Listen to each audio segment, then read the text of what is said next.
Alright, gonna now replace this part, motherboard, one of your heat sinks. See the heat pipes and the lovely thermal tape. Unscrew it, pop it off. Goodbye. Put it over there. Take the new, I used thermal glue, excuse me. Once again, to stick that on there. I was having problems with one of them, so I simply just stuck it through. So I'm going to use it as a kind of a guide. You're going to use the longer screws. Try and line it up. Grab my mini screwdriver. One of the things I almost forgot, very important, is the actual original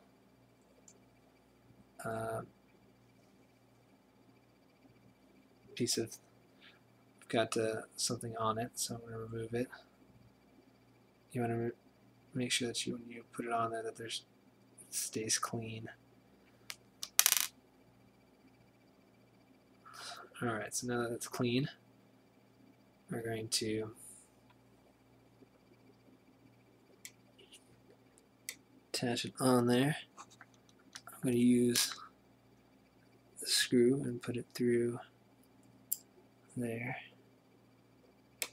You don't need to put the washers in with this, because in the back of the SR-2 there's actually some sort of, looks like plastic that came on the board from one of the original, so I guess that it wouldn't put too much pressure on the board.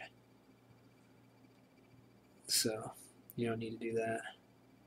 Take the block, make sure you don't touch the bottom of it. Put it on there the best we can. Center it. Take the screwdriver. Find that hole.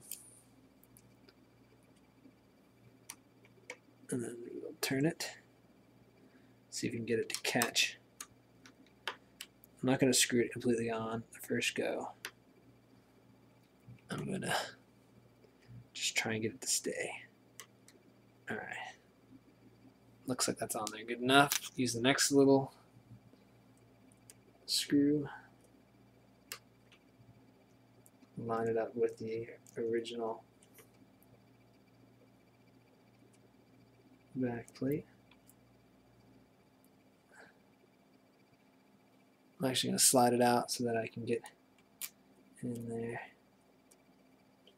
Gently slide it up to the water block.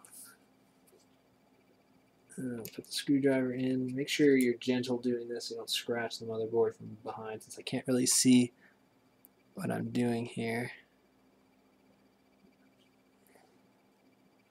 So what I want to do is I'm going to lift the board,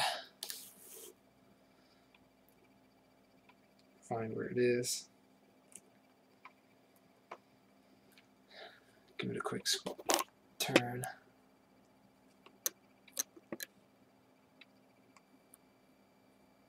Alright, so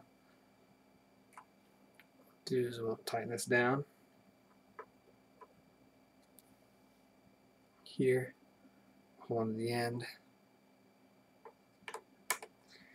tighten that down.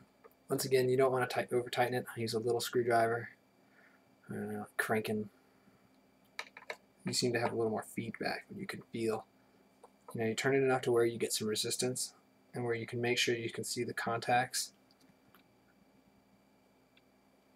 so that the thermal tape is attached to it good and firm, but not too much where you're bending the board.